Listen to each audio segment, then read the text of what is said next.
आपको जानकर कैसा लगेगा अगर मैं आपको एक ऐसे गांव के बारे में बताऊं जिस पर कई हजार सालों से एक श्राप चलता आ रहा है।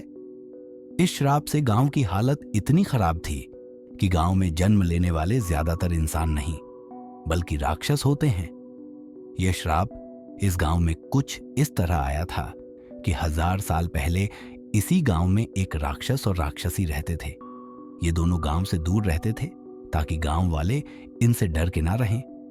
हालांकि गांव वालों को इन राक्षस और राक्षसी के बारे में पता था और ये दोनों कभी गांव वालों को नुकसान भी नहीं पहुंचाते थे, बल्कि जब भी गांव वालों पर कोई मुसीबत आती थी तो ये दोनों मिलकर गांव वालों की रक्षा करते थे।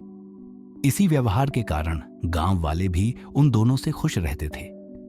लेकिन कुछ समय बाद गांव वालों की सोच में किसी ने फूट डाल दी।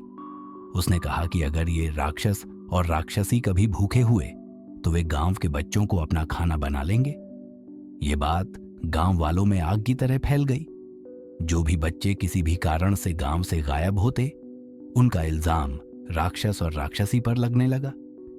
ये बात सुनकर गांव वालों के बीच गुस्सा बढ़ने लगा और उन्हें जान से मारने की इच्छा होने लगी। उधर राक्षस और राक्षसी अपने आने वाले बच्चे की खुशी में मग्न थे। उन्हें नहीं पता था कि उनके बारे में क्या क्या सोचा जा रहा है। एक दिन गांव वाले इकट्ठा होते हैं और राक्षस और राक्षसी को मारने की तैयारी करते हैं।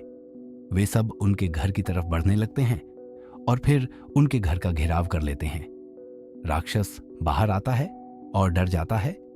वह कहता है, यह आप लोग क्या कर रहे हैं? हमने कभी आप लोगों को तकलीफ नहीं दी।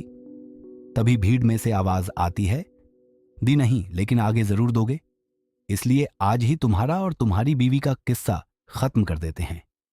यह सुनकर राक्षस हाथ जोड़कर रोता है और कहता है, आप लोगों को मेरे साथ जो करना है कर लो, लेकिन मेरी बीवी को छोड़ दो, वह गर्भवती है।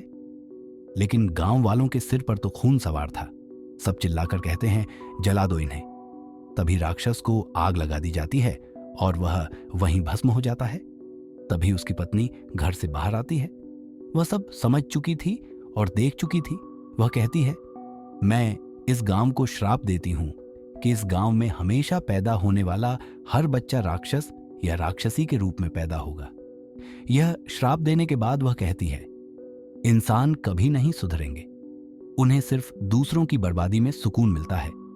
इतना कहते ही उसे भी आग लगाकर भस्म कर दिया जाता है।